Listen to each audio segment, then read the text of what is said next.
Hello, Internet. Good Friday morning. I hope you came fully prepared to ask tons of questions for this fantastic live stream. So, I am extraordinarily excited about this one in particular. And I just realized I forgot to turn off the music. I don't know if you guys can hear that. Google took care of it. Awesome. So let's see here. Let's post our questions in the chat. See what you got this morning. We've already got 5 people on the call. This is exciting. I have a sneaky suspicion that today is going to be a good day for this live stream. Let's see. Let me throw this disclaimer on here too.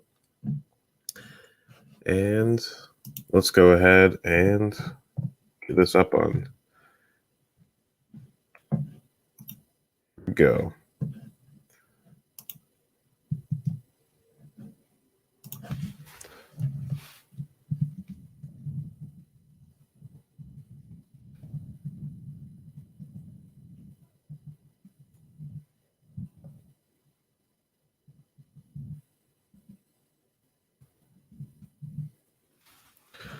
All right. Any questions? What you got? Let me go ahead and pin this message and then get back to the show.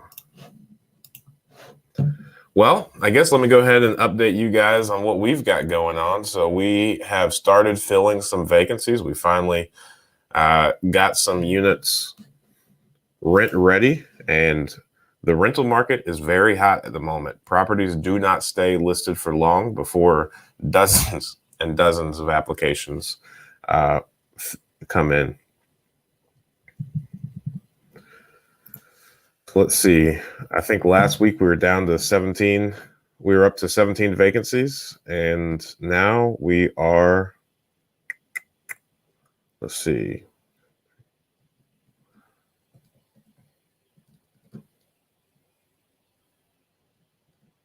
Got 6 of them rented out. So we are only at 11 vacant units now, which is a fantastic increase. And we should have a few more rent ready this upcoming week.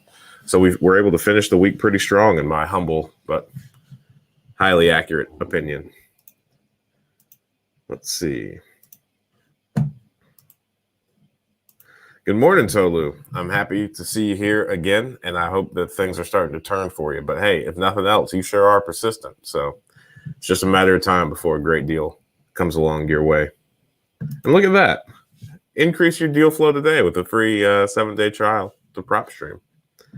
I use it to find properties, and I also use it to run very accurate comp reports. So I think I mentioned last week that when we purchased this package that we just did of 20 properties, I used PropStream to run like a preliminary comp report on all the properties, and I was within $5,000 of all 18 locations. So pretty accurate. PropStream, if nothing else, I think it's worth the $97 per month just so that you could run your own comp reports. Unless you're a realtor, and then you probably don't need that. All right. Questions. Let's see some other wins that I have for this week before you guys work up the courage to type a question in the box. Let's see here. Some wins of the week. Inside of the mastermind, the SeekWisdom mastermind that we run. Let me throw a link up to that. It's another ticker, so the disclaimer is going to go away. So one gentleman in there purchased 2 properties, and they're both single-family homes, and he got those rented out this week. I actually think he's meeting people today to hand over the keys. So these are his first 2 long-term rentals. He's got a little bit of experience in like the short-term Airbnb type market. But this is his first 2 long-term. So this is pretty exciting. It's really fun to see people do very well. So that's been really fun to watch him go through the process of buying his first and subsequently his second rental property in a pretty short time frame, and then getting those rent ready and getting them rented out. Another gentleman just purchased 10 units here in Dayton. So that's a big deal as well. Let's see here. And then another guy in the group just put 70 properties under contract. So that's also really cool. It's just fun. It's really fun to be a part of a group of guys that are adamantly charging ahead towards buying properties and encouraging each other, lifting each other up and motivating each other to continue purchasing and helping us problem solve whenever we find little hiccups. So it's been tons of fun. Tons of fun.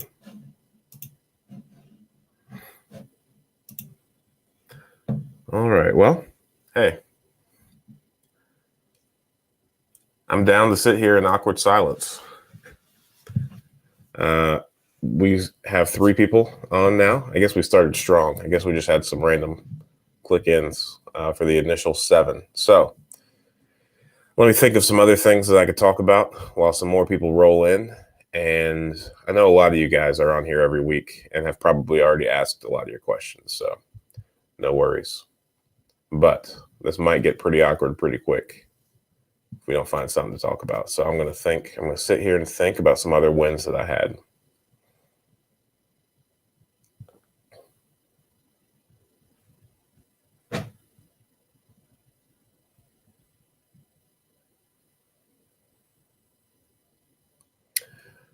I was about to put an offer in on a property, and then I drove by it and saw how much of a mess it was, and then decided not to put an offer in because we don't necessarily have the bandwidth to take on any more rehab projects at the moment.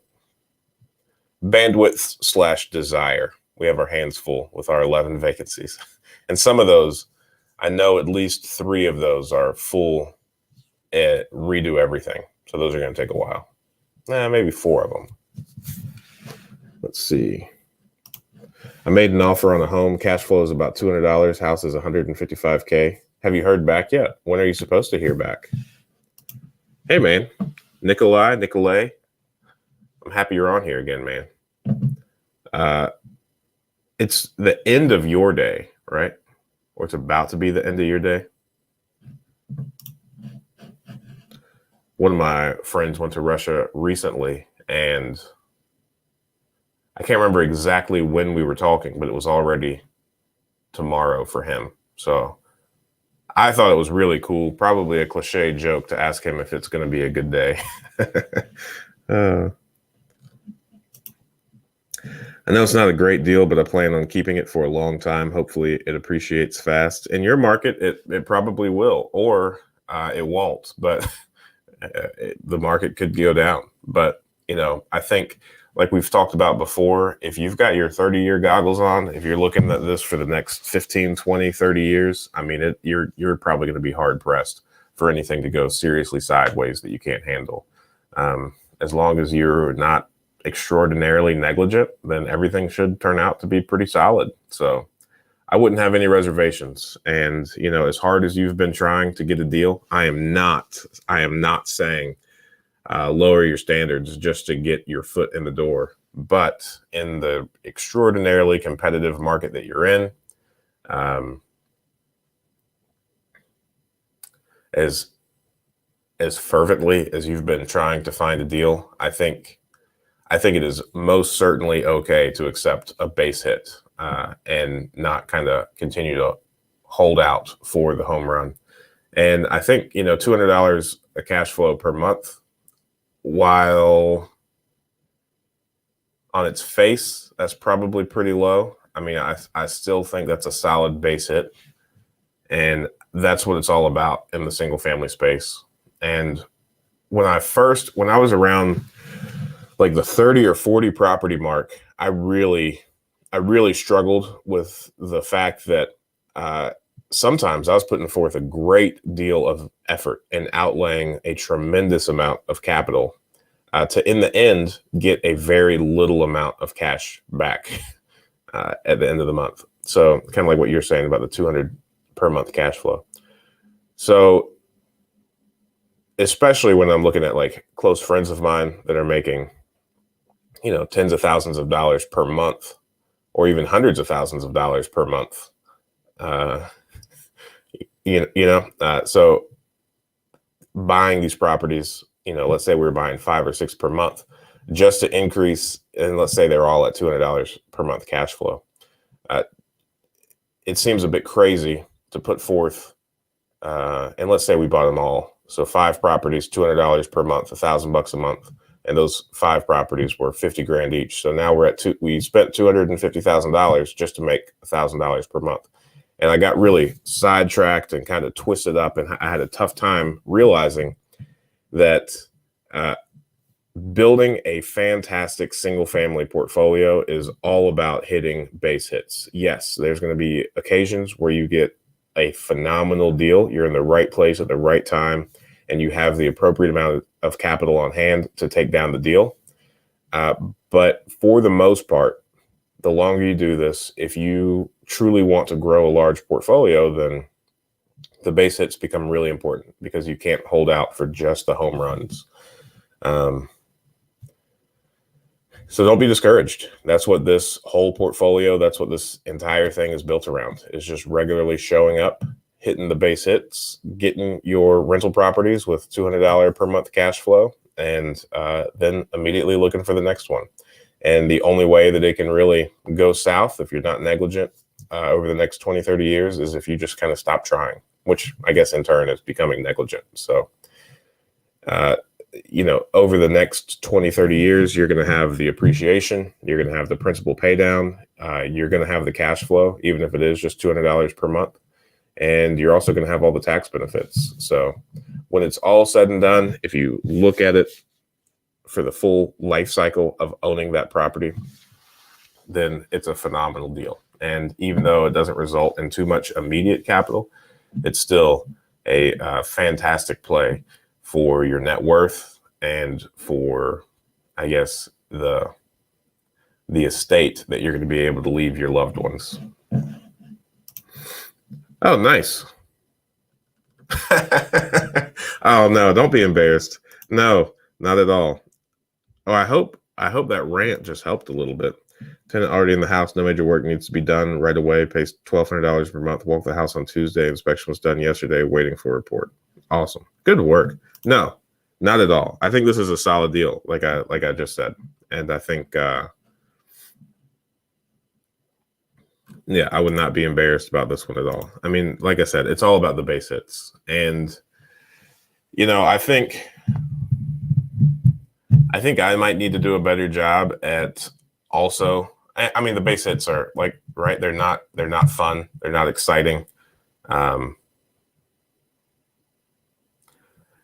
So consequently, I might not make a YouTube video about some of these base hits, because then people would be in the comments like, I don't think this is a good deal. Well, it probably isn't a good deal, but it's not a bad deal either. It's just another deal that has been done. And I wouldn't beat yourself up about this one at all. I think this is solid. And let me think. There are some properties. We bought one property a couple years ago. We haven't raised the rent. He's lived there for over 30 years, and I think we lose $20 per month by owning the property. Now, of course, that's like after the capital expenditures budget, the management fee, which is to us as well. But as far as owning it and plugging in all the numbers appropriately, bad deal. So it's part of a portfolio that does make money, but that one in and of itself, we definitely need to, it's just a deal. We're still, and even though the cash flow is negative, it's still experienced depreciation. We've still got a loan on it that's being paid down by us, not the cash flow of that property. Let's see here. What other bad deals do I have to make you feel like you're not a bad student, that you're actually doing a great job? Let's see.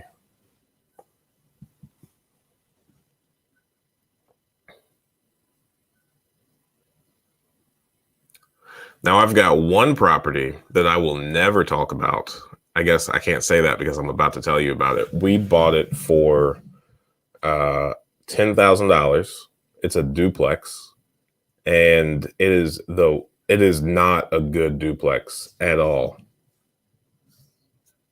I say that it's a 1-bed, 1-bath, top bottom duplex. So it's like the worst possible setup.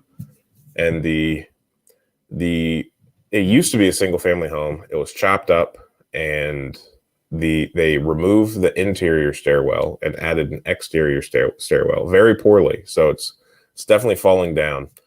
We bought it for 10 grand. We played with the idea of turning it back into a single family, but because the way it's laid out, it would be a 2-bed, 2-bath house, and it would cost about 45 grand to get up and running, which would make it like a $55,000 all in. And I don't think it would appraise, but for like 65 maybe. So consequently, I guess what I'm really getting at here is we have done 0 rehab work to it, and I think we've owned it for over a year and a half now. So that is one deal that's a very ugly spot on our radar, and we have no idea what to do with it. We might list it to sell it soon, because, hey, it might be a good deal for somebody, right? It's just every time we think that we're going to start, we come across some deals that are better than that. So this one is just kind of sitting on our books as a net negative.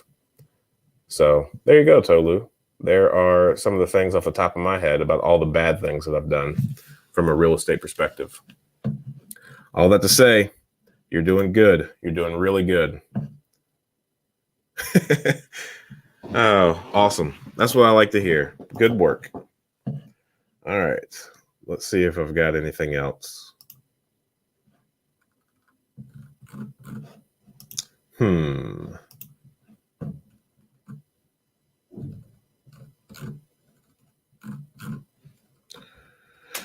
Let's see. Another pain point that we're having with the business, our real estate business, is... So we went to a conference, my brother and I, a couple of weeks ago. And in that conference, one of our biggest takeaways is they were saying, as far as systems and processes go for inside your business, never do anything that you can't immediately like 10x or that could handle 10 times more the volume. So we've really been trying to hammer down our inefficiencies. And one thing that I do very regularly is I go around to all the properties that we have under rehab, which, as I shared at the beginning of this call, is generally around, like right now it's 17. We don't like to go above 10, but we just came across some good deals that we couldn't say no to, so we did it. But I go around to all these properties. I talk to the contractors, make sure they have everything that they need. And then the payment, like some contractors, as soon as they finish a job, it's like they become a collections agency, and they want their money because the job is officially complete. And we have spent a lot of time. Our day is often interrupted by fulfilling those requests, and then also it's becoming increasingly difficult to make sure that work is completed appropriately prior to paying them. So most of the time, a lot of our contractors have gained our trust. We've been working with them for a while, but sometimes even the best of us are tempted to say that we've completed something that is maybe only like 80 to 90% complete in reality, and it still needs a little bit more work, but you go ahead and request payment. So we were trying to come up with a way to like systematize and kind of make this have less friction. So there is an app similar to Appfolio for the residents and the maintenance side of things. There's an app called Builder Trend. I don't know if any of you have any experience with this. We're going to look into it, and we're going to see if this could possibly be a solution. It seems like you're able to upload photos of work that needs to be done. You're able to upload like a itemized list of all the things that need to be done. And I think you can also pay the contractors through the app, which would, embarrassingly, from time to time, I run around with a checkbook cutting checks for people, which every time I do it, I feel like we're back in like the 50s or 60s, maybe 70s or 80s, maybe even 90s, I guess. I don't know. I'm guessing. I was born in 90. Oh, all right. that's everything I've got going on. How long do you wait to buy your next property, considering your pay hasn't increased and want to use conventional loan for your next home? So this is a really good question, and we don't necessarily fall in this bucket. So I have, from the time I started real estate investing, I only had about 9 months of me having like a technical like W-2 position. So I have never really been able to do much on the conventional loan side. I actually do not have any Fannie or Freddie loans in my name. And historically, I haven't been able to qualify for them because I'm self-employed. And just the way that real estate works, since we were able to get a larger portfolio, the depreciation that we're able to take on our tax returns are pretty significant. So it looks like I make next to no money from like just the standard way of filing taxes. So I am not a very bankable individual. And because of that, I do not have this problem that you just described, Tolu. So at this point, we're fortunate enough that our real estate business has more than 2 tax returns. So a lot of times we qualify for rental loans based on the performance of our business and the tax history there. Now, you are going to be in a very, very tough spot over the next couple properties where even though you've got a phenomenal W-2, you just bought this rental property, which is a positive, cash flowing asset for you. You're going to start finding that it's going to become increasingly more difficult for you to qualify for additional traditional loans. Additional traditional. It sounded wrong when I said it, but it's just a lot of TIONs.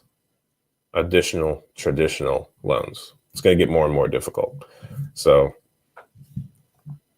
at some point, you're likely going to have to slow down until you cross the 2-year mark, because even though these loans are in your name, you're going to reach a certain point where the banks are going to start looking at your rental property portfolio as a new business. And they're going to want to see that you have, a good track record of being a property owner, because even though they're going to qualify you to buy the property based on your income, your job, your credit score, they're also going to look at it like it's a new business, and they're also going to treat it like they want to see 2 years of you having a good track record.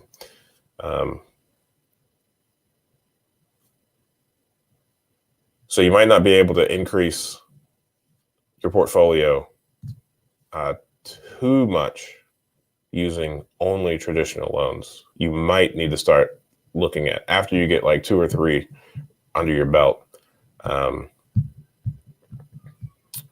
you might need to start trying to get creative, find some other investors that want to sell their more difficult properties.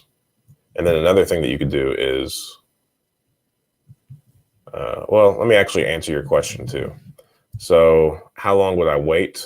For you, I would say wait until you feel like it's stable. Since it's already rented out, make sure that resident is doing everything exactly the way you want them to be done. Make sure that they're a good fit for you long term. Build up confidence in them. And then once you are confident in the day-to-day with that one rental property and that resident, then I would go ahead and start looking. I don't want to put like an actual time frame on it. I would say whenever you're comfortable, whenever you're extraordinarily confident in both the property and the person that's occupying it, then it's time to start looking for another one. But don't make yourself uncomfortable, which I don't think you will, because you have been extraordinarily persistent and focused on getting a good deal that meets your criteria. So great work again. How much should you typically account for closing costs? Do lenders charge more if it's an investment property versus residential? I don't really know. I don't really know the answer to that. So,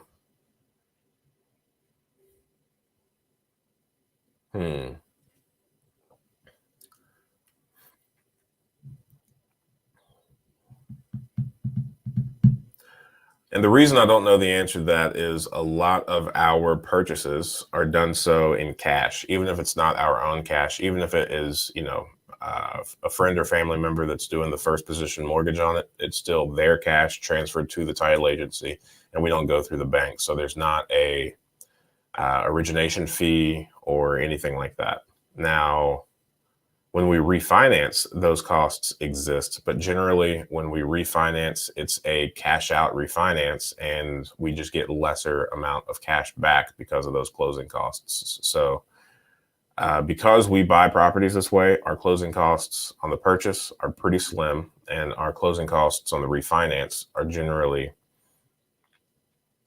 included in the amount that we get back in the cash out portion. So it's just a couple $100 for us to buy a property that includes the title search, the title insurance,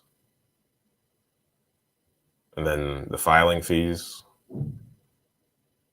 And then what else is associated with it? Getting the attorney to draft up the mortgage and note. So it's pretty low on our end. I have only purchased one property outright, not outright, but I've only purchased one property from like a traditional bank. That was my second property. And I did a video on this, but I'm fuzzy on the numbers. I think, so the purchase price was $28,000. I put $7,000 down. And I think when I was asked about this closing cost question, I looked back and I paid somewhere around $2,800 in closing costs. And from what I'm told, closing costs are pretty consistent regardless of the purchase price. So the closing costs, that's why some banks avoid doing things like $28,000 loans. Well, technically, since I put $7,000 down, it was just a $21,000 loan. And then I had to pay $2,800 in closing costs. So I paid over 10% in closing costs just to do that loan. Now, if it were a $50,000 loan, it likely still would have been around $2,800 because a lot of the fees and whatnot are fixed, not a percentage of the total deal amount. Hope that's helpful. Good morning, Ryan. Is the price per square foot for a single family home mostly based on the price of the other homes in the area or the condition of the house? So I think that is a fantastic question. And I've got to admit that I very seldom look at the price per square foot. However, leaving that part out of the equation, yes, for single families, duplexes, 3 units, and 4 unit families, the primary method of figuring out how much the true value of that property is based on comparable sales in the area. So there are sometimes you'll see people try to sell packages of single family homes based on a cap rate rather than comparables, and that's just very inappropriate. And then you'll find some people that have 4 units that are trying to sell them based on the cap rate as well, rather than the comparable sales. And as cute as that is, as much as the seller would want to do that, because it would likely mean in this market that they would be able to charge more for it, it's not the appropriate way to value a 1 to 4 unit single family home to 4 unit property. Now, once you hit that 5 unit mark and up, then it becomes a commercial property, and then it is 100% valued based on the amount of income that it brings in. So I think that answers your question, minus the price per square foot.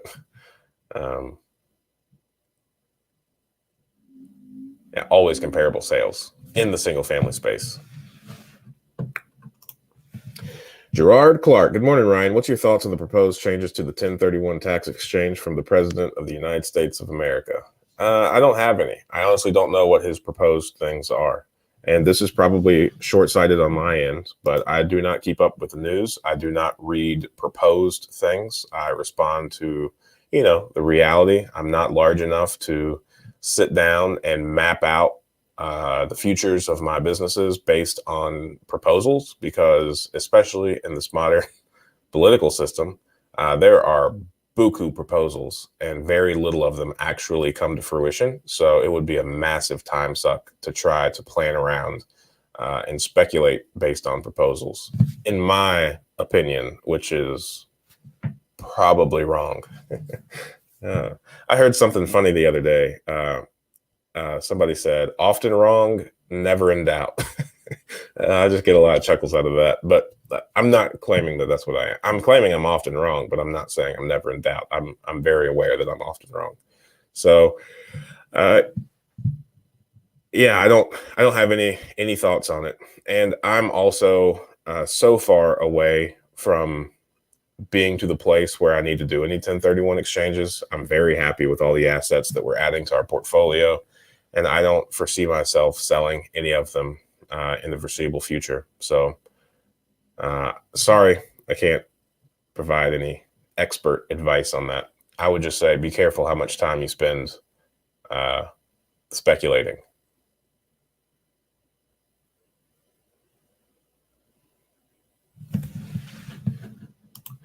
What other options do you advise? Oh, Tolu. What is this in reference to?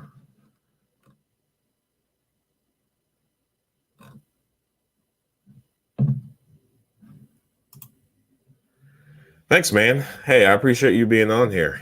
I like you a lot and your scary little thing. What are the steps to switch from a single family meter reader on a multifamily to separate ones? Is this costly? I've never done it in this market. It's not common for this to happen. I've never known anyone in this market to do this successfully. I know that some people just monitor it by hand and, subrogate those expenses back onto the residents of the property, but I don't know. Here in Montgomery County, Ohio, water, sewer, trash are always by the building and stay with the owner. Now, electric meters are separate per unit, and oftentimes so are the gas lines. But as far as the water, there's one main that then splits off to all parts of the building. So I don't know. I don't know the answer to this one. Man, Rao, you are hitting me with a whole bunch of questions that I can't answer this morning. You're the man. You are the man.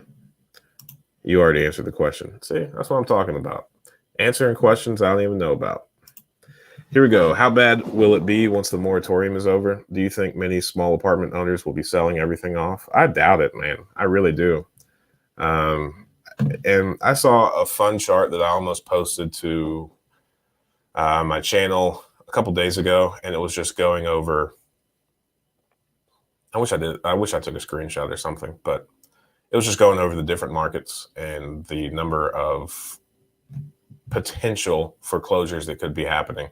And I mean, as you would expect, the hottest, most populated, heavily populated markets are probably going to be the ones that take the biggest hit. But hey, I mean, that's to be expected because they're also the ones that are most overextended. You could, under no circumstances, convince me that a 1,000 square foot house is worth $1 million, and you can't convince me that the land under it is worth 850,000. So I think the California markets, the New York markets, sure, you guys might get hit pretty solid. Sleepy little old Midwest parts of the South, probably not so much. I mean, I don't know. Here, when the moratorium ended, I mean, evictions happened. I don't know of any local investor that's in dire straits because of it. I actually don't know, in my limited network of investors, I don't know any investor across the nation that's in dire straits because of the moratorium. Am I using that right? Dire straits? Who knows? Yeah, I don't know of anybody that is nervous about this in my personal network of real estate investors. Speculation, you can get lost in it. That's my biggest advice. Don't get lost in speculation. Have you thought converting a 4-unit into a 5-unit in order to sell and refinance to cap rate? No. No, I haven't. I mean, in the market that I'm in, it doesn't make sense to do that. I know a lot of the California people are doing, what do they call them? ADUs, additional ancillary auxiliary dwelling unit, something like that. Here in this market, it really doesn't make sense to spend the money to build or add a unit where there isn't one. And I don't know of anybody that has done it for this reason. You know, this Midwest market has a lot of good things going for it. A lot of the 4-unit people are beside themselves in excitement because you could generally buy a 2-bedroom, 1-bath, 4-unit for around 100 grand, like a year and a half, 2 years ago. And now the price, a lot of them are selling for like 200 and 220 at the moment here. So when you make that amount of equity in that amount of time frame, I guess people don't spend too much time thinking about where or how to build a 5th unit. But again, every market is different. That's one of the reasons I love real estate, is because it's very unique. A lot of it comes down to personal preference and what market you're in. But like I say on most of these live streams, one of the other cool things about real estate is that somewhere out there in every market, in every aspect of real estate, there's an investor that is actively making money in that area. So it's just a matter of figuring out what you can do in a specific area to make money. Tolu and I, very different markets, very different strategies. Some principles definitely are still the same, but for the most part, the way to make money is going to be slightly different in each market. It's always a new challenge. Nice. Yeah, so this is right next to one of ours, and we bought it for 105, and he got a cash offer for 144. Yeah, man, I'm doing a lot better. Thanks for asking. I don't have any more office chairs. I'm 100% yoga ball. That's all I sit on now. So going places.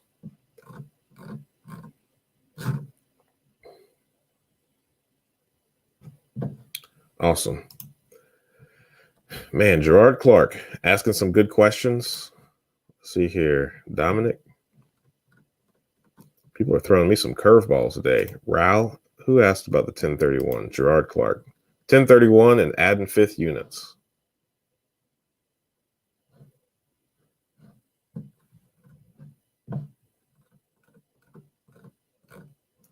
Let's see. What else you guys got? Let's see if I can go ahead and get these banners back. Posting the questions in the chat.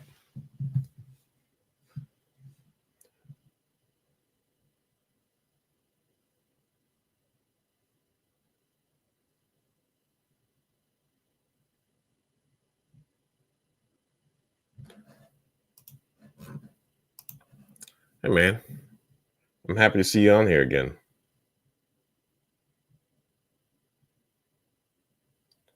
I hope your duplex is treating you well, along with New York. Let's see.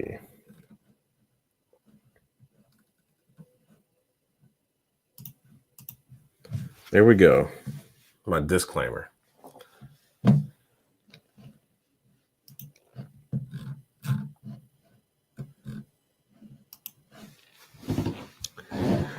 All right. You're very interested in multifamily properties. That's something that I have very little of, just so you know. I might not be the greatest. We've got a couple 4 units, a couple 3 units, and a handful of duplexes. And that's about it. And I dislike them greatly compared to the single family space. Process for vetting tenants, though, are going to be the same across the board. The requirements that we have are 3 times gross income. Your gross income has to be 3 times the monthly rent. No felonies. We do not consider credit scores. Let's see here. No misdemeanors in the past 5 years. no previous evictions. And then if you have any more than 2 accounts in collections with balances greater than $500, then that's also an automatic declination. Now, I will say that we exclude medical debt or medical collections. So if you have 50 grand of debt in collections from a medical bill, we don't count that against anybody. And that's kind of a personal vendetta I have against the medical system. There's no reason behind that other than my disdain for them. No offense to any of the medical professionals. How are things with standing up the property management? What challenge have you faced and how have you streamlined your process? That's a great question, man. So I would say in property management, our biggest issue so far,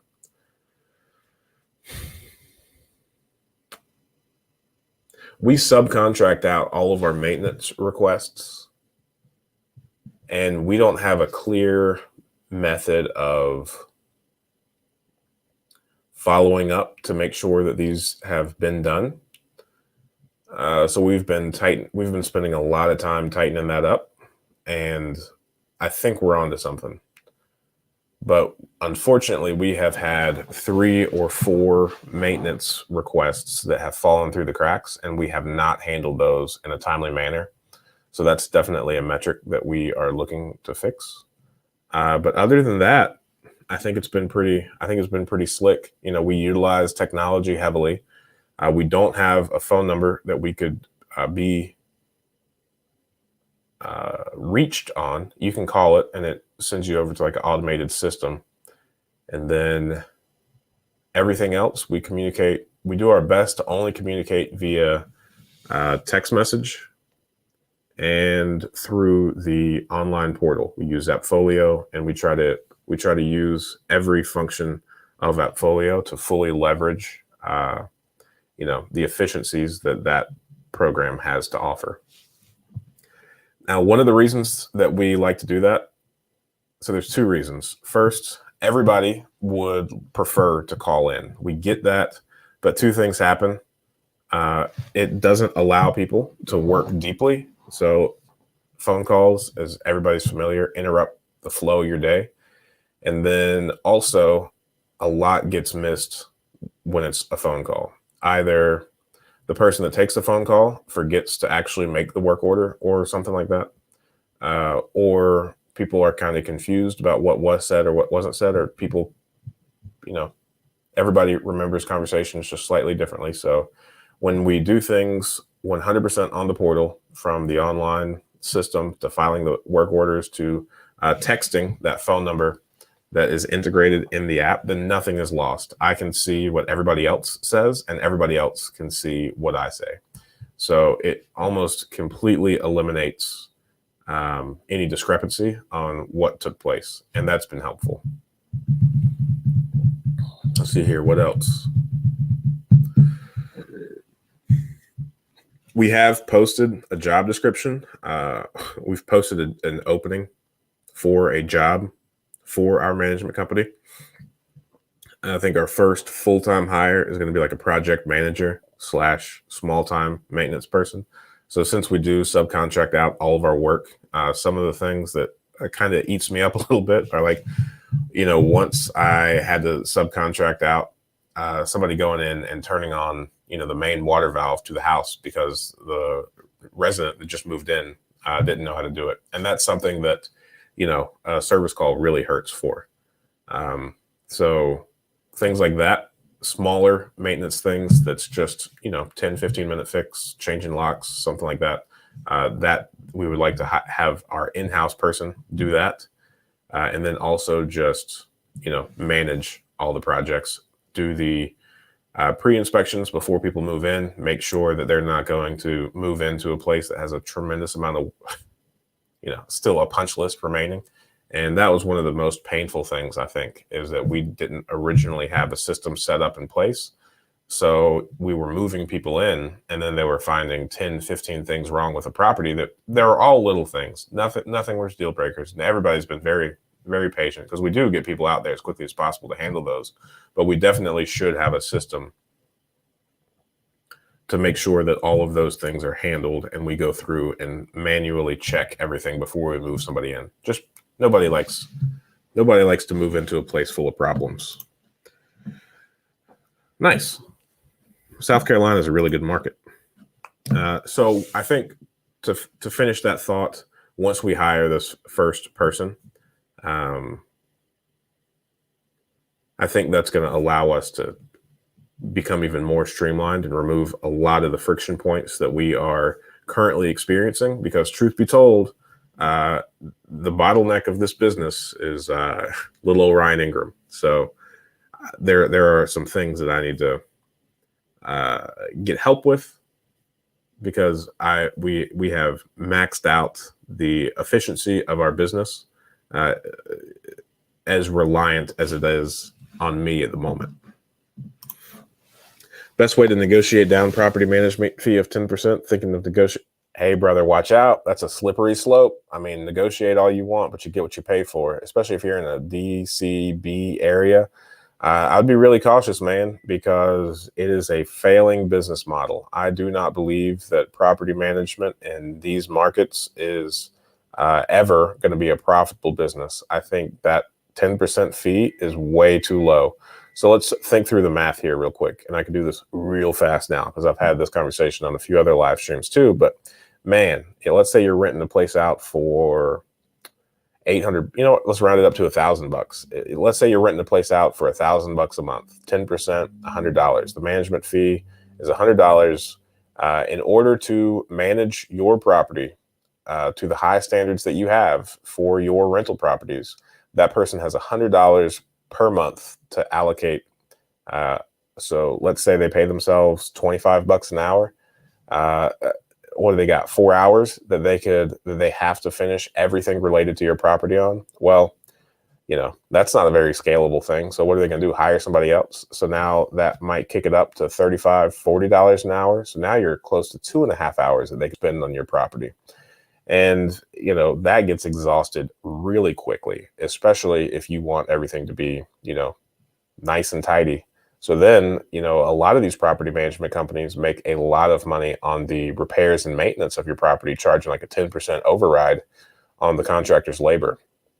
Well, now this accidentally incentivizes them to fix things that might not necessarily need fixing, or finding the most expensive contractor so that their 10% is a little bit larger. So I would encourage you not to try to negotiate that fee down. I would actually encourage you to find somebody that has more reasonable rates, probably higher rates, where they aren't accidentally incentivized to charge you a lot for repairs and maintenance, or start charging you for service calls on a monthly basis. I think, just running rough numbers and thinking through things, it's just not a sustainable business, because the amount of that retaining management fee that companies would have to charge to operate at a profit and not be, encouraged or incentivized to figure out ways to get creative to charge you additional fees, is probably unaffordable. So that's the end of my rant, man. I don't know, but I would not negotiate that down. What is about multifamily properties that you dislike in comparison to single families? That's a good question, Gerard Clark. You are full of good questions today. So this is all personal opinion, personal preference. And I think the more I get into real estate, the more I realize that it is all about personal preference. I mean, there are just as many ways to make money in multifamilies as there are in single families, as there are in storage units, as there are in commercial properties. Like, it really just comes down to what problems do you want to deal with. Now, keep in mind, I only have 4 units, 3 units, and duplexes. And I imagine that the larger you go, like if I were to have like a 25 or 100 unit property, I might not have the same feelings. But when it comes to a 4 unit, it's a pretty intimate space. Ohio doesn't necessarily have, in this area, a bunch of these larger apartment complexes. Now we have like entire streets full Oh my goodness. We have entire streets full of like 4 unit, multifamily properties. These 4 units, they're some of them are larger, but most of them are around like 700, 800 square foot for like the 2 bed, 1 bath. And, they share 2 stairwells. And they pretty much all have shared walls. So, you get into this point where we had one bad resident and he immediately made the other 3 people want to move out. So because of just the close quarters, the way they're set out, there's a lot of intra-resident drama. The other things that I don't like, just from liability standpoints and just, general things that don't exist on the single-family homes, are the utility bills. I don't like being responsible for large bills, even if it is baked into the rent. I don't like being responsible for lawn care. I don't like being responsible for keeping the properties clean. I don't know why. Maybe it's the anonymity of it, but people litter like no one's business. And litter is one of those things that falls outside of the normal scope of work of the person mowing your lawn. So you either have to pay more to get rid of all that litter, or the person that you hired to mow it is going to mow right over it and make tons of little litter shreds. I also don't like the snow removal factor. I don't like the liability that comes with the snow removal factor. And I don't like the cost associated with snow removal. So in the single family space, all of that is the responsibility of the resident. I also think that here in Ohio, the multifamily space is just a little bit more of a transient demographic, and turns are often one of the most expensive parts of, real estate investing. So one of my good friends who has a couple hundred units that are all multifamily here in the area, he had over 40% of his people move out. So he turned 40% of his portfolio. Now, sure, he's got like a crew of people and they turn them pretty quickly. But at the same time, that's a lot. And I think we've only had 5 or 6 people move out since we've been doing this. So we hardly have any turnover once we place the residents into the property. So for all of those things, Gerard Clark, that is why I prefer single families. But again, if we were to have like a larger, apartment complex, then I imagine a lot of these issues would go away with the scale. But just given the market that I'm currently in, given the area, given the price points, given the problems that I prefer to have, I think single family helps me get to my goals, and also keep my sanity just a little bit better than the multifamilies do. And I would also say that I have about 50% of the sized portfolio that my friend that has a couple hundred that are all multifamily. I have about 50% the unit or the door count that he does. And I've got about 85% of the recurring revenue. So single families command a higher market rent than the multifamily space. And from the way that I kind of see it, especially in like the 2 to 4 unit space, it's just more cost effective because you can the resident in the single family home becomes responsible for the snow removal, the lawn care, anything associated with like the pride of ownership, and all of the utilities. So those are all my reasons.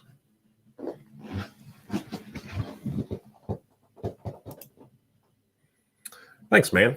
Yeah, Antoine he's a heavy hitter too. It's a real honor that he's even on this live stream. This man knows so much more than I do about so much in life. You need to come on here one morning, man. Do you have like a Zoom system that I can buzz you in on? Let all these people like Gerard Clark that want to talk about multifamilies ask you tons of questions. Thanks, man. I appreciate it. I've been working on that answer for a while. Yeah. We have a common friend that encouraged me to think through the sustainability of these management companies. It's tough. Awesome. Let's plan for that. I'm going to advertise that a little bit and see if we can do that maybe next week, 2 weeks from now, something like that. Someone asked if I would sell my house at my price and then own or finance it myself. leaving my mortgage in place and they take over payment, how does that work for me? That becomes a liability to you.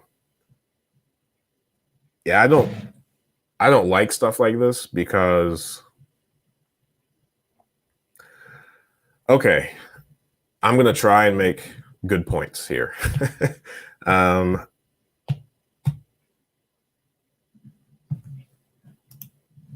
hey, great seeing you too. Okay, I'm gonna try to bullet point my great points too. So the first point that I'm gonna make, I'm gonna circle all this back. It's gonna make my point at some point.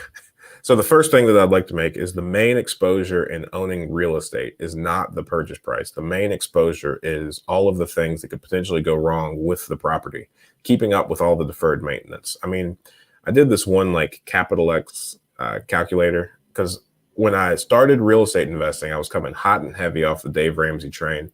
I wanted to be overwhelmingly conservative, and I wanted to make sure that on a monthly basis, I was putting aside enough money to handle everything as it came up. So I had like even like the driveway and it having like a 40-year lifespan and how much it would cost to redo the driveway.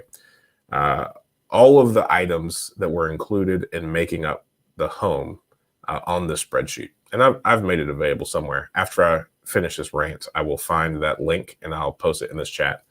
But what I realized is that under no circumstances could you collect enough rent from this one property to maintain all of the things that could potentially go wrong with the property. So by doing one thing like this, the main exposure is not you collecting money on a monthly basis. The main exposure is that this individual, in the event that they default, this is going to be your collateral. So your exposure on this transaction is the fact that first, they could potentially defer all of the maintenance because if they are having to purchase a property from you in this manner, it is likely that there is something in their past that's making them unbankable where a bank won't mess with them. So generally, in my experience, that is because they just don't necessarily know how to handle their finances. They weren't up to speed on what all went into a credit score, things like that.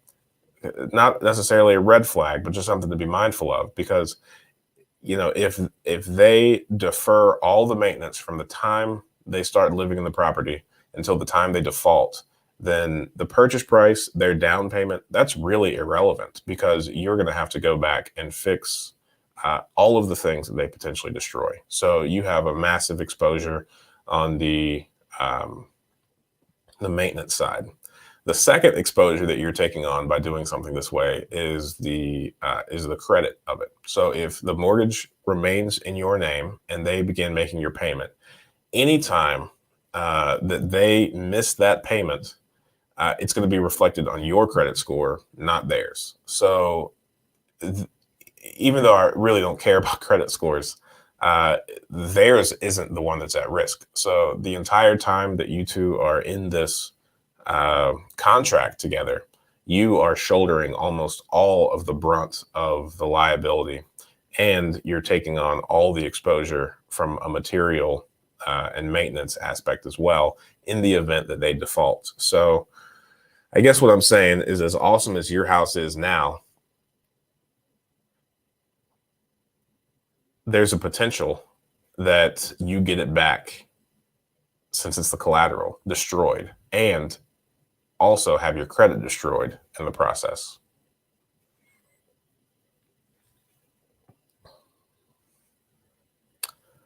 I think those are all my points. Now let me find the spreadsheet.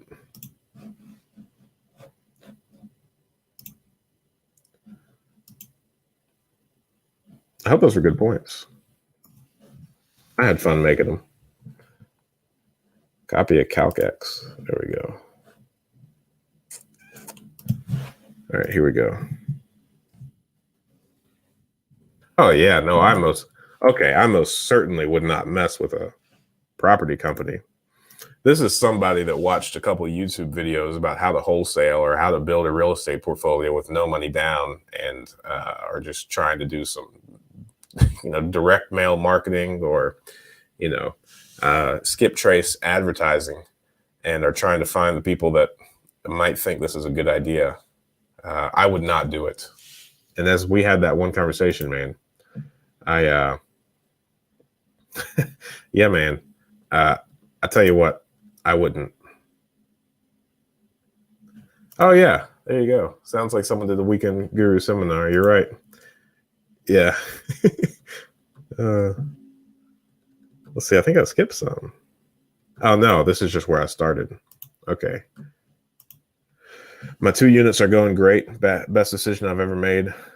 However, it seems like the second deal is taking too long to come through. Man, I tell you what, it always takes too long for a deal to go through. I don't think I have ever closed on any one property and said, man, that happened fast, exactly as I expected. I think that's part of the game, JJ from NYC. How's your mentorship going? Have you closed properties for your students? I haven't closed any properties for any of the students. They're doing it all themselves. And I wouldn't even call them students. It's a mastermind group. Yep. I think I did the update earlier. I know one guy bought 10 units here recently. Another guy has purchased 2.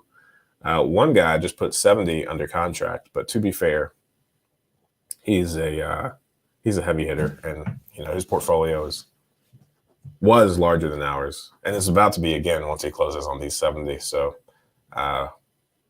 yeah, there's some people in there that have no interest in investing in real estate. There are some others that have over 100 doors, not my brother and I, but somebody else. And then there's a lot of guys that are somewhere in between. There's one guy with about 30 doors, another with 5. It's a really solid group of guys. I'm really proud. I think that this group is most certainly going to be kind of like the heart and soul of my life. It's pretty well, like, outside of family, of course, and like business is one thing, but a lot of the business transactions are how can I provide for my family better, right? This is one of the first things that I've done that has been completely targeted to helping build up other people and helping them generate more for their family and live a better life now. And I know that kind of sounds cheesy, but some really cool things are happening in those groups, and I'm really proud of it. And I think, just kind of thinking, kind of you doing the whole like mortality motivation type stuff. I think when I'm on my deathbed, I'm gonna feel really good about this group, and on a weekly basis, just pouring into guys and watching them take action on these things and building up their portfolio, and just providing a true legacy for their own families. Super cool stuff. But no, not taking credit for any of it. Let's see here. I'm favoring the 2 to 4 unit properties. Do you know anything about the Airbnb? No. Gerard Clark, I'm a real one-trick pony, man. I have single-family homes. That's about it. I don't do any Airbnb. I stay away from 2 to 4 unit families. I'm not adventurous enough to get into larger apartment complexes yet. I really love my single-family homes. I really love buying a bunch of single-family homes in specific neighborhoods and gradually watching the quality of that neighborhood improve and the deferred maintenance in that neighborhood decrease. So what I am only focused on is acquiring single family homes in targeted areas and then slowly branching out into the commercial space surrounding those residential neighborhoods and trying to figure out how to improve the experience of living in that neighborhood. That's about all I do. I don't know anything about anything else. I've thought about Airbnbs. We have a couple properties that are in pretty cool areas that would probably make for a good Airbnb route, but because of just the systems that we have in place, because of the direction our business is going, it would kind of be contrary to that. It would kind of be an exception to the rule, and it would really slow down our efforts at scalability. And the other thing that I'd like to point out about Airbnb, as great as some of the returns are, sound from other people that are doing these things, I think there's a factor of time that they're not considering. And, Airbnb really focuses on some of the most difficult parts of real estate investing, which is the tenant placement and the time, like turning units. So Airbnb, sometimes you're talking on a daily basis. You are finding residents and turning properties, turning units. And that's just seems excessive. So, finding good residents and finding reliable contractors are the crux of running a successful Airbnb. So that's just not something I'm looking to amplify right now. Just waiting to get in. Yeah. Man, time has flown. We've got 20 people on the call. That is awesome. And we are an hour and 11 minutes into this. Peace for all. Good morning. What's the first step I should be taking when I buy a house from the owner? What is mastermind class? Thank you. The mastermind class, let me start at the end. It's, we meet. It's a group of guys just looking to improve both themselves and some of them, and most of them, their businesses or whatever their profession is. There's some guys that really want to, build a large real estate portfolio, and collectively we talk about how to do that. So the loose structure of it, I did a video on it. I'll try to link that here soon. You can just type in Seek Wisdom Mastermind on my channel, and you can find the video too. And it's like a 30 to 40 minute video where I describe exactly what the group is. But I mean, in essence, there's two like men in the middle every week, and they just take any problem they're having, both personally or professionally, and get the group's feedback on it. It's kind of like a group think, but very focused. We operate on like the 12-week year, so we set goals. 12-week year is one of the books up here. Brian Moran, it's really solid. Just trying to figure out how to achieve more in 12 weeks than most people can in a year. We hold each other accountable to the things that we say that we're going to do. And each week, two guys come with a problem that they're having, and we help them sort through it. And then the first step, I think, is education. I mean, I know that's kind of a lame thing, but the last thing that you want to do when you buy a house is learn the hard way that is very costly. So if you could front load your education, and if you could research and read absolutely as many books as you can find on the specific type of real estate investing that you're looking to do, I think you're going to circumvent a lot of mistakes. I think one of the things that I accidentally did very well is I surrounded myself with people that had larger portfolios, and I really allowed them to speak into my life. I didn't try to reinvent any wheels. Anytime before I purchased a property, I talked through the deal with several people. I talked through the area with several people, made sure it was a decent area, made sure the deal was decent, try to figure out any blind spots I was potentially having. And I was very fortunate to have people that were interested in doing that. And that felt that circumvented probably a lot of trial and error on my part as well. So surrounding yourself with the appropriate people and educating yourself is probably the first thing that you should do before you buy your first property.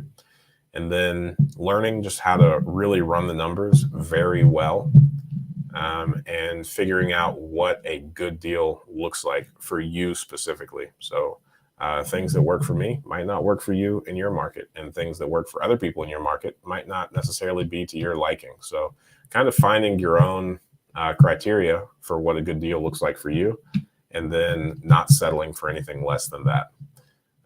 After you do those two things, I think you are well on your way to buying your first deal and being very successful at it. You're the man. 16-year-old Elvis. That's awesome. I hope that name's making a comeback. I'm a 16-year-old high school student and would like to know how to get started into investing, whether it's real estate or the stock market. Thank you. Well, I couldn't help you if you want to get in the stock market. I think the stock market is helping a lot of other people get rich, but not you.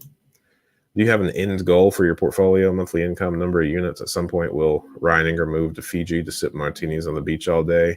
No, Greg C. Ryan Ingram was made to work. I am having the time of my life doing exactly what I'm doing. And I think my real golden years, my version of sitting on a beach sipping martinis, is teaching my kids how to do exactly what it is that I'm doing. And I am not one of these like workaholic people. Don't get me wrong. I work, I do my best. And part of me being on the beach right now is I work every day from 8 to 3. I don't do any business outside of those hours. And if I do, I kind of, penalize myself by docking time from the following day. So I do my very best to be extraordinarily family oriented. And I think, yeah, my Fiji and martini moment is going to be when I can walk alongside my daughters and sons as they are building their own portfolios and helping the community in their own way. And it doesn't even have to be real estate. I mean, just knowing enough about business to take up any cause that they want to positively contribute to. Like, again, in a lot of the early YouTube videos, I really stressed on the point that I truly believe the meaning of life is being the best possible version of yourself for the benefit of all those around you. So I'm not sitting here pressuring my kids or hoping that my kids get in the exact same business. I'm really looking forward to doing the entrepreneurial lifestyle along with them, either for profit or not. But let's get back to you, Elvis, because this is important. So the first thing that I want to tell you is, being 16, you are in the absolute highest income earning years of your life. So anything that you do right now that is a net positive financially is going to pay off very handsomely for you just in dividends when you're older. So, just think through the lens of most people work for 30 years. So right now, if you are bound and determined, and if you truly embark on a journey to understand money, how it works, and commit yourself to that, I mean, you could easily retire in your 40s. And when I say retire, I mean just financial freedom, abundant. So let's do this math real quick so that I could actually put some real numbers to this. So let's say, you being 16, let's say you actually you positively contribute to our wonderful free market capitalistic society until you're 65. Every dollar that you earn, so that's 49 years from now. So let's see here. Let's say you average a 10% return over 49 years. Every dollar that you make right now that you save and invest is going to be worth $106 when you are 65. So let's say you get a job making $10 an hour, and because you are 16, you're able to save it all. You are actually making $1,067 per hour. Isn't that bananas for 65-year-old Elvis, for retirement? Focus on that. I would learn how to add value to society. I would learn how to take whatever you might be interested in and provide value to society, and figure out how to get rewarded appropriately for that. And I say that kind of vaguely because, making money, I just threw out getting like a $10 per hour job. But I think as soon as you understand that the amount of money that you make is in direct proportion to the amount of value that you are adding to society.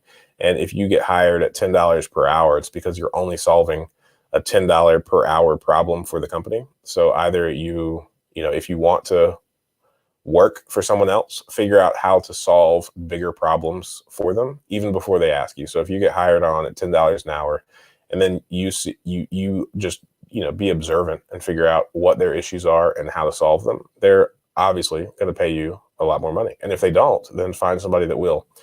And if you want to go the entrepreneur route, read as many books as you can about starting businesses, running businesses. Read about very successful people that you just come across, and figure out how they did it, and figure out in what ways you can replicate their actions and whatnot.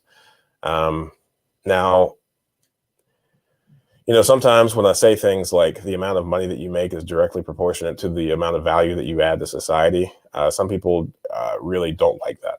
And it makes sense. So I want to be very clear in saying that I am not talking about someone's overall value that they're providing, as a mother, as a father, as a friend. Those are completely and innately different than interacting with the capital market. So if you could be a fantastic human and a net positive to the world and also only make $10 per hour, so so take that for what it's worth. I'm not speaking down on anybody that does not have any money. I'm just saying, if money is important to you, if you want to start real estate investing, if you want to get into the stock market, if you want to truly understand how money works, then you can read up on it, and it's very formulaic. It's not something that is difficult to figure out. And then once you figure it out, it's just taking advantage of all the opportunities that come across you, showing up every day and working just as hard as you did the day before, and work smarter each day, not just harder. And then it's just a matter of time before everything starts flowing in the right direction for you. So at this point, you being 16, I would say you should read absolutely every book that interests you in the areas of investing, real estate, stocks, buying and selling businesses, farming, whatever you might have a faint interest in. Research it very heavily, and in that, find what really gets you going, what you have the availability to do in your immediate area, and then just start trying to make it happen and stay diligent. And then I would also say the other part of this that's equally as important as this part is surrounding yourself with people that are going to build you up. And I would say, as you are making strides and advancing in the real estate and the stock market investing, all of these things, you're going to have people that are completely uninterested around you, probably people that are your friends currently, and they are going to discourage you. They are going to say, do anything they can to make you feel like you are doing something silly. And it's just, them forecasting their own issues or what they want to do with their lives on you. And I wouldn't do that. I would spend a great amount of time trying to find people that are like-minded, similar aspirations as you, and surrounding yourself with them absolutely as much as you can. And, it might not be people in your age group. I very seldom hang out with people that are my age. So don't let that be a limiting factor for you either. I think that's all I've got. That was a lot of information. Fortunately, this thing's recorded, so hopefully you can go back and listen to that again if it piqued your interest. Hello, Ryan. Oh, you just did this twice. Wait a second. No, this is a different question. You asked two questions.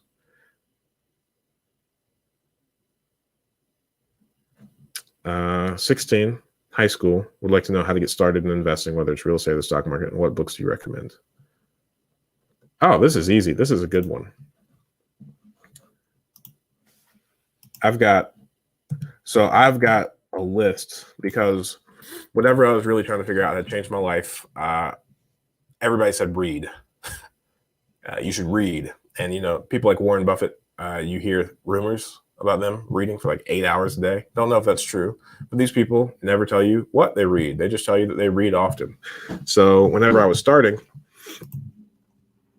I was like, what would make me really happy is if somebody just had a list of all of the books that they read. And I couldn't find anybody that had that. So I said, you know what? I'm going to keep a record of all the books that I've ever read. And I'm going to, freely hand this out if I ever make it. So I've been okay at keeping track of it. I would say there's about 60% of the books on here, and not all of them are going to be, anything that you are interested in or need to read.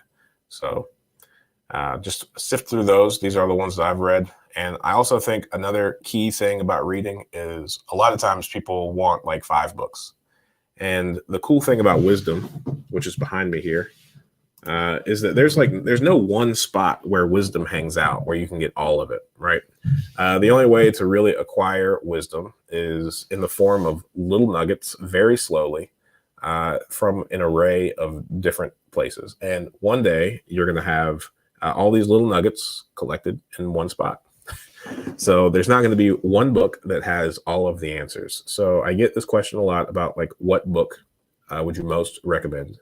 And I think that's a very unfair question because it's like, uh, what's the one person that I should talk to that will change my life? Well, there's not one person that's going to change your life. Sure, the more diligent you are, you're going to come across one person who, at that particular point in time, plays, has a massive amount of impact on your life. But soon that will fade and that momentum will fade.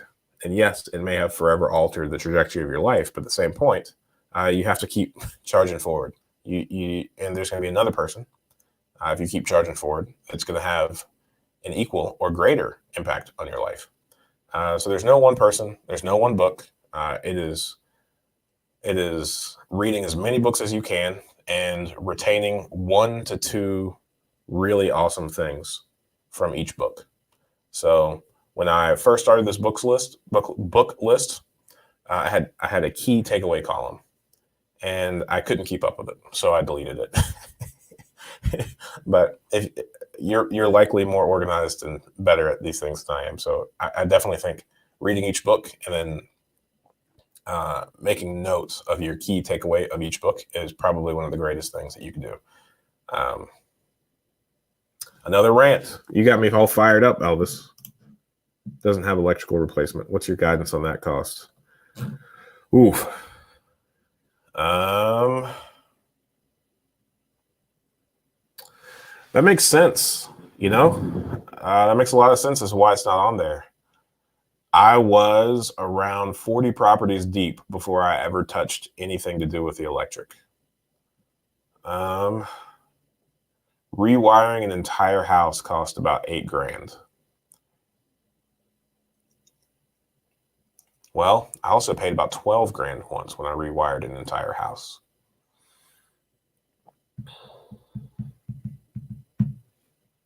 Yeah, I'd say, $5 to $10,000 depending on the size of the house.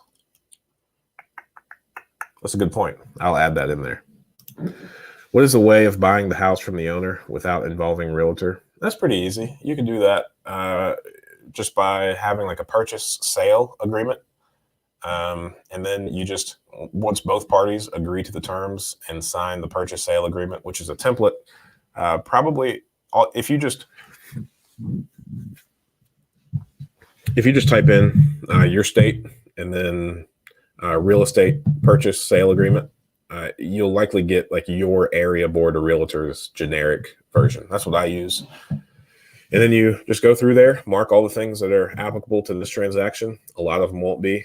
And then you and the seller agree to the terms, and then definitely use a title company. 100% of the time, always use a title company. And then you're just going to forward that purchase sale agreement to a title company, and they're going to do the title search. They're going to give you the title insurance, and then they're going to give you a preliminary HUD that has all of the fees that you're responsible for, all of the fees that the other person is responsible for, listed out. And the only thing that won't be on there is the realtor's commission because you're doing it without them. So that'll be cool. We've got 24 people on here, an hour and a half in. I'm very excited. This Piece for All. I'll tell you what, though. I do my best to prep for this so that this never happens. But I got to be honest with you guys. I need to use the restroom. So I'm going to be right back. As many of you that are on here that need to leave, I understand. But I will be right back. It'll be as quickly as possible. Actually, let me take me off the stream for a second.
All right. Now I'm refreshed and I'm ready for another hour and a half of this. Thank you guys. I really appreciate you being so patient. Here we go. Elvis, I'd add that I think it's a great idea to see where the world is going, sustainability, electric vehicles, and trying to invest your time and efforts and flow of that. That makes sense. Makes a lot of sense. Richest Man in Babylon, Rich Dad, Poor Dad, I'll Teach You to Be Rich were the books that got me excited about seeking financial freedom. Yeah, those are really good. Yeah, those are all very good. You know what, Elvis, if you get really bored and you want me to read you The Richest Man in Babylon, I did it. One day, my wife and kids went out of town, and I said, you know what? I'm going to read an entire book for my YouTube channel. I was like, I think this is hands down one of the best books ever written, and I would like to really take away any barriers of anyone and any excuses that someone would have as to not read it. So, hey, all you gotta do is pull up little old Brian Ingram, Richest Man in Babylon, and put me on a 2x speed. And then The Wealthy Gardener. The Wealthy Gardener is another one of my favorites. Let me see if I've got that link as well, because I recommended this book to somebody and they said they couldn't find it. So here is the link. I really love this book. I think it's probably the best book written in the self-improvement space in like the past decade. I mean, it's just a fantastic book. Yeah, I tried to make a video. That's funny. Yeah, I tried to make a video that I could play when I needed to use the restroom, and I made a awesome video of cats. You know, I just downloaded tons of videos about kittens and put like a Rocky song behind it, and it was one of the most absurd things I've ever used my time to create. But then the video size was too large for me to upload to StreamYard. They just weren't having it. It was like a 3-minute video. I got to know your channel because of the video you made reading The Richest Man in Babylon. So thank you. Oh, nice. That's really cool. See, look at that. I knew it would pay off. I had a lot of people laugh hard when I said that I was going to read a full book. But I'm honestly, thank you. I'm really happy to know that you found me that way, and I'm also happy that video exists. I actually thought about doing a lot more videos like that because some of the key books that I think are really good, the copyright ran out on them, so now they're just like free domain. You can utilize them, reprint them, whatever you want to do. I think that's really cool. So I can't really get in trouble for reading some of the books out loud. One of the other ones are The Magic of Thinking Big. I generally have that book handy. And then another one is it's public domain. The Magic of Thinking Big, The Richest Man in Babylon.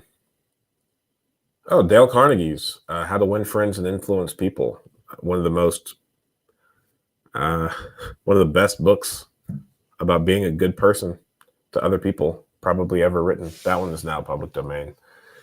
So yeah, Elvis, you've motivated me. I might do that. I might do that. I might read some more of those. All right, let's see. 21 people, an hour, 35 minutes. What do we got? I know I interrupted the momentum we had going. So there we go.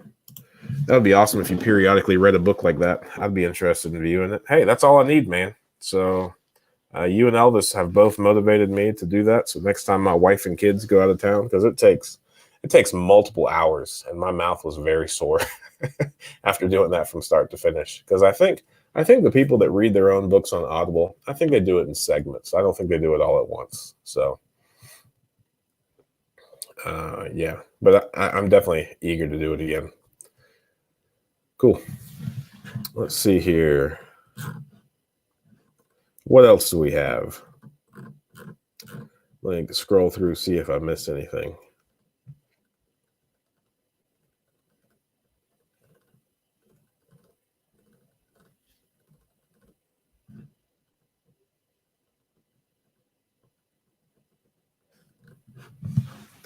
I don't know. What you guys got? What do you want to talk about?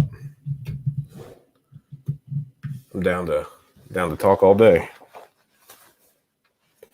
Here lately, I've had things to do after this call, but not today. Not today. I think at some point I'm going to have a lot of contractors calling me wanting to get paid because it's Friday. That might be the only thing on my schedule today is make sure everybody gets paid. In the Ingram household, you'll be happy to know that it is pizza night. Every Friday is pizza night, and we also do movie night or game night. We let the kids pick, and some nights we're lucky enough to do both of them if I get home early enough. So that's always a real treat. Board games. Kids are never too young to play board games. My wife would likely disagree with that because we've got one that makes board games nearly impossible. But it's really, really solid. We do not have a television in our house. So when I say movie night, my little 13.5-inch MacBook screen is what we watch movies on. I really like it. I'm a huge fan of not having any television in our house. I'm not advocating that everybody get rid of their television. The reason we don't have a television started because my wife didn't have one in her apartment. And then when we got married, we had a television at our house, but at the house that I lived in, but I gave it to my roommate when he moved out because I felt bad for kicking him out of the house because I got married. And then it just stuck. Now we'll never own a television.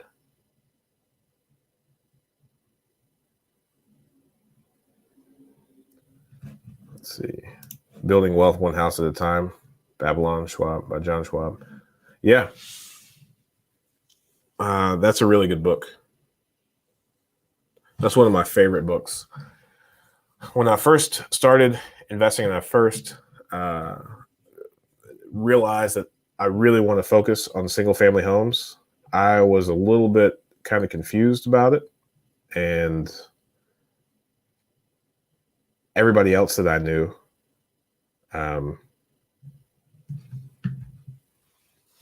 was hot and heavy into multifamily. So that one really affirmed the fact that you can make money in single family homes and it'll all be okay. It'll all work out. On my double Dutch journey. Oh man, you guys are awesome. Yeah, let's keep that going.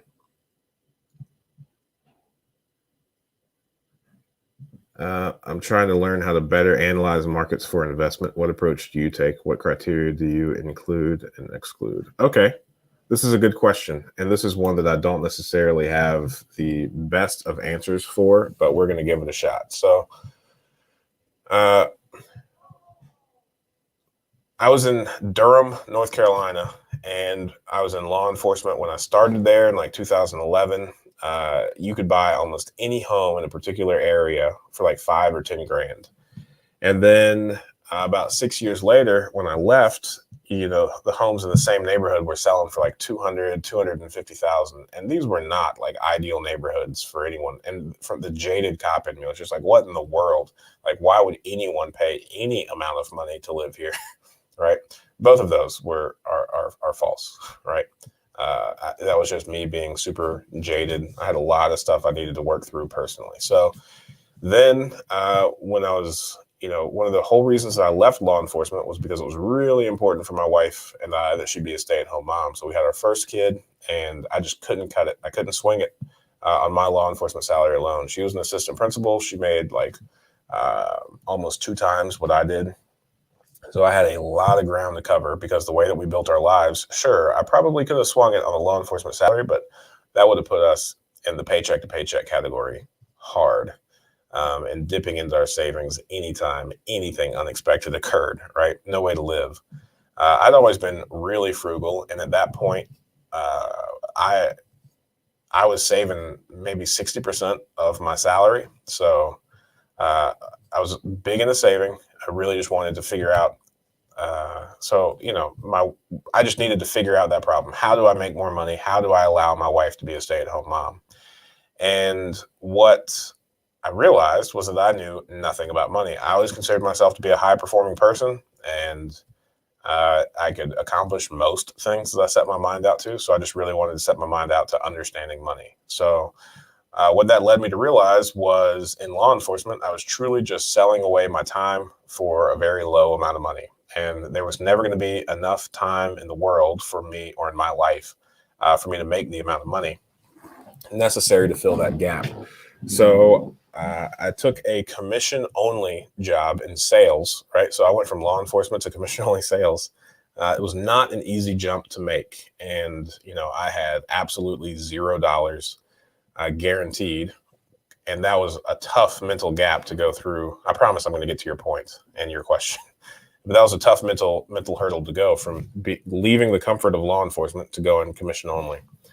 And, because I had saved so much, because I'd been so frugal, I had a decent amount of runway where I could go out, make a lot of mistakes, not make any income for like 3 or 4 months and still be okay. So I tried my hardest and I worked, in law enforcement, I worked a bunch of off duty and the shifts were 12 hours. So I told myself, hey, for the first couple months of me doing this, I'm going to work, 14 to 16 hours per day because that's what I'm used to. And worst case scenario, if this doesn't work out, that's exactly what I'm going to be back to. So I started selling life insurance, and the company that I started selling for only had a few territories open. And I moved to Dayton because my wife didn't want to move anywhere. She didn't know anybody, which is very reasonable. And she went to college at Wright State. So we moved up to Dayton, and I realized very quickly that when we were starting to look for homes for us to live in, I was seeing homes that were comparable to the ones that we were looking at in North Carolina that were, lesser than 1,000 square foot. Because and they were selling for like $40,000, $50,000, $60,000. And these were in, nice, nice areas with good schools. So I was like, what in the world is going on? I was like, if this is the price of the nice areas, and what in the world is the price of the areas that people consider to not be nice, that doesn't have like a decent school system? So that's when I realized, that I bought my first duplex. It was $35,000 cash, and it was very reminiscent. And that one was like rent ready. It was already rented out, it was rented out for like $1,000 a month. So at that point, I realized that, and you could buy, houses with deferred maintenance for like $5,000 and $10,000. And at one point, this was before I showed up, but one of my mentors told me that kind of his standard was he paid $5,000 per bedroom. So if it was a 1-bedroom house, he would pay you $5,000 for it. If it were a 4-bedroom, he would pay 20. It's really funny. It's a funny way to think about homes. but yeah, that's when I realized the opportunity that I had was to ride a similar train that I saw with my own eyes in Durham. And, I got like an opportunity to do it again in Dayton. So it was kind of happenstance how I picked the Dayton market. All that to tell you this was good fortune, me ending up here in Dayton and then acting on the opportunity that I saw based on the information that I learned and what I experienced to be true in Durham. So,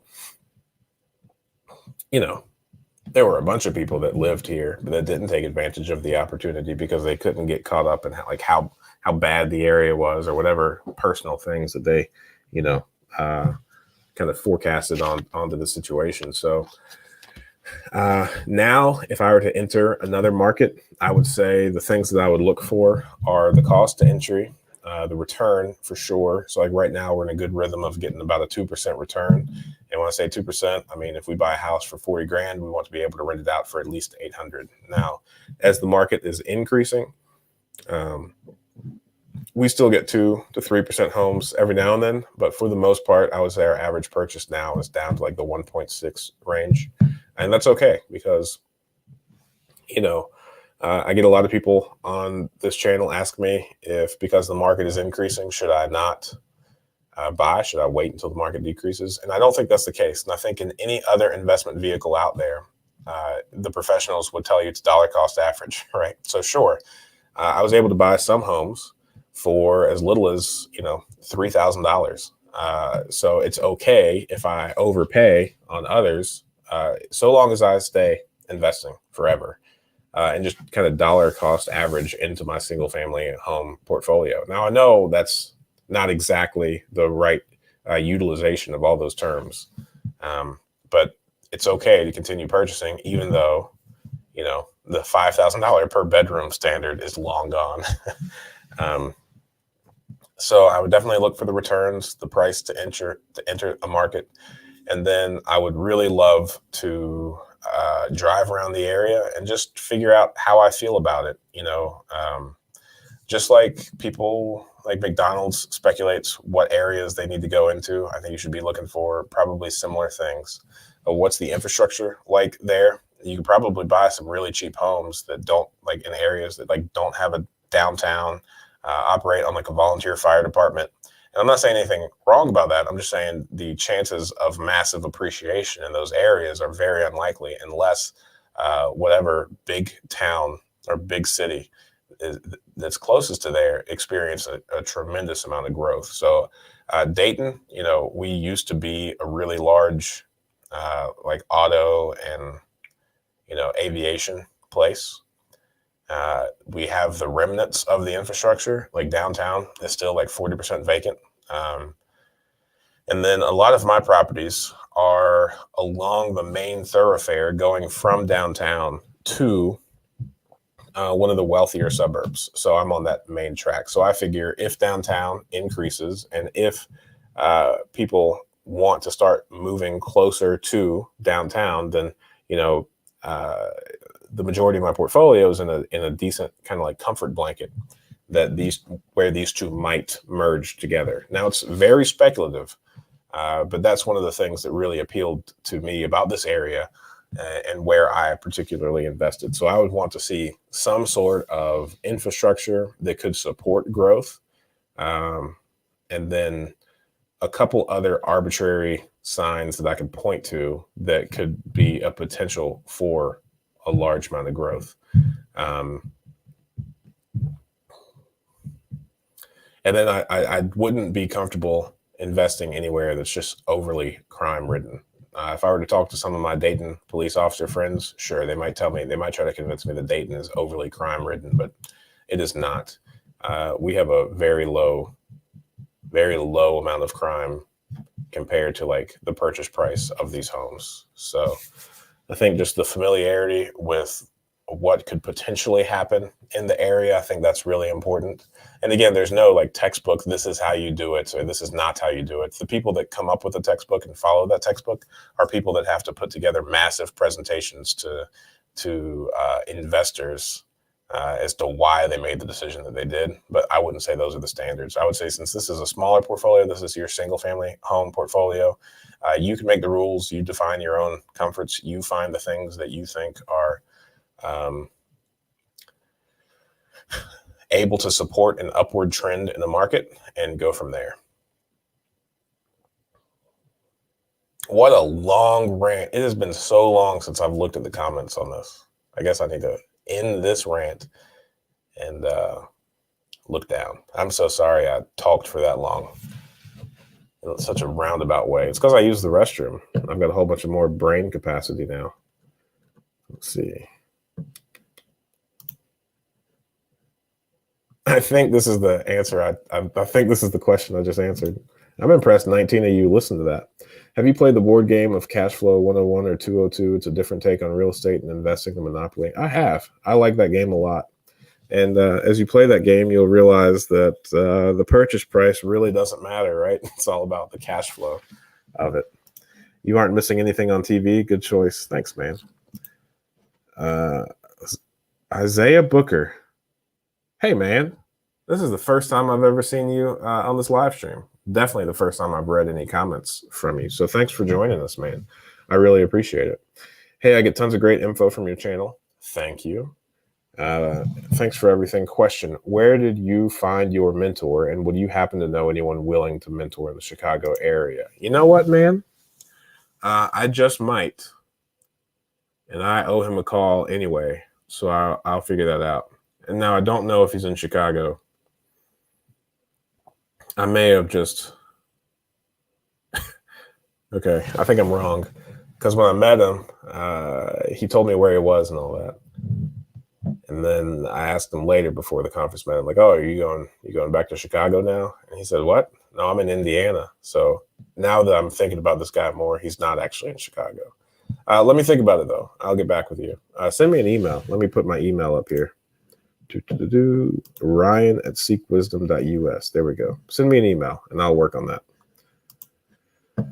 Let's see here. Where did I find my mentor? So I have strong opinions about mentors, and I think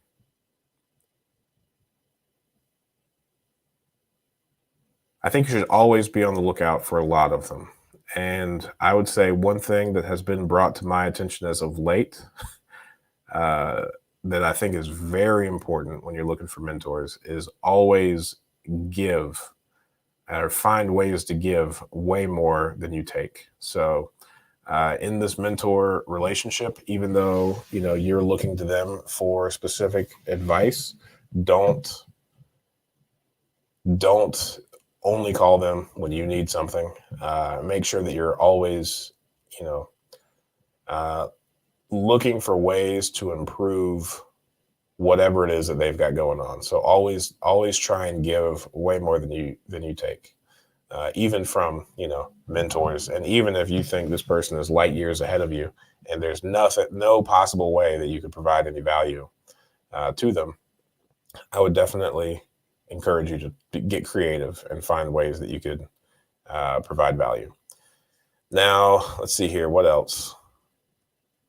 I found my mentor by researching real estate investor meetups for the Dayton area. So I found a few different meetups from Facebook groups and also from like Bigger Pockets. And I was able to meet 3 or 4 guys there that I really leaned on heavily to get started. And those are all pretty solid relationships. So I would say just trying to figure out, I would really focus in on who you are looking for to mentor you, what problem you're trying to solve, and then figure out who that person is. And then once you figure out who that person is, not necessarily like a name, just like a generic, this person has X, Y, and Z. And then figure out where people that have X, Y, and Z hang out, and then try to show up there. And then add value and read Dale Carnegie's How to Win Friends and Influence People and adhere to that best you can. Let's see here. Do you have experience in purchasing properties at auctions, foreclosures, tax sales, where the do's, don'ts, and must-haves of that process? Yes, I do have some experience there. I have purchased a lot of properties from foreclosures, and I have also purchased a bunch of properties from people that have purchased them from like the tax lien sales. So here in Ohio, you can't really directly buy properties from tax liens. It's always, there's only like 2 or 3 companies that have the ability to do that, and then they resell them. So I've purchased tax lien foreclosures technically, but not in the way that most people do because of the way the state is regulated. So I would say the do's and don'ts are mainly don't get in the bidding war. Expect the worst. So, the times that I have been closest to ending, to being upside down in a property, meaning that it cost me more to repair than the property is worth, the times I've come closest to that are from foreclosures. And the reason is I accidentally assumed that most things in the property would be just fine. And then, of course, because when you are bidding on a foreclosure, when you're buying a foreclosure, very seldom do you have the ability to get inside the property and figure out exactly what's wrong with the property and what is going to need replaced and what could be fixed. So I made the mistake of assuming that most of the things would be good. It turns out most of the things were horrible and almost everything needed to be replaced. And one of the properties, we even had to replace all of the subfloor. So that really gets pricey. So since you don't have access to the interior, assume the worst and bid very conservatively. Don't get into a bidding war, and really pay attention and do your own due diligence on like what the comps in that area are, and worst case scenario, how much you'd be able to put into the property. And then once you figure out, how much you could put into the property, how much the comps are worth, then you have like a rough number that you need not exceed while you're bidding. That's what I'll say.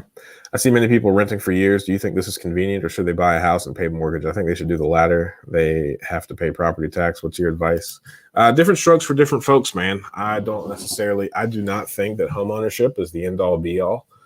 I think it generally is positive in the long run on someone's net worth or balance sheet, but there are a lot of people that are not financially savvy enough, or have such circumstances in their life where they just don't have any money in savings. And if you don't have any money in savings, then it's really hard to own a home, because homes take an extraordinary amount of maintenance. So sure, when you pay rent, a lot of people want to jump to the worst and say, man, this is money that you are never going to get back. Well, you're right, but it's also money that you're never going to have to pay more than that to live somewhere. Like, you're never going to have to replace the roof. You're never going to have to. It's kind of like you're just prepaying for anything that could potentially go wrong with that house, and it falls on the owner of the property to fix anything that goes disastrously wrong. So I don't think there should be this negative stigma around renting and it being financially an unwise move. I think there are plenty of people that are working to better themselves financially, where renting is a lot more prudent than going out and purchasing a home. Um, just because, like we talked about earlier, that capital expenditures worksheet, I mean, you are taking on a massive amount of exposure financially in owning a home. Sure, over 30 years and not being negligent, it will most certainly pay off. But in the meantime, before your savings are appropriate, before you really have a solid financial footing, then it might not be a good idea. And especially if you're coming out of college or whatever, saddled with debt, um, buying a house might not be the greatest of decisions. It's really a personal thing. It really comes down to where you're at in life, what your abilities with finances are. Now, don't get me wrong. I think everybody should strive to be better and more savvy financially. But that's my answer. All right. We have reached the bottom of the comments section. You guys have anything else? We've made it 2 hours, so I am down to call it quits, unless we have a few more last minute questions that come up.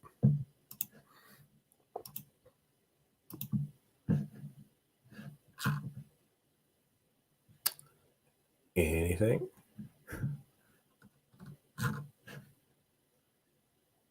Herm.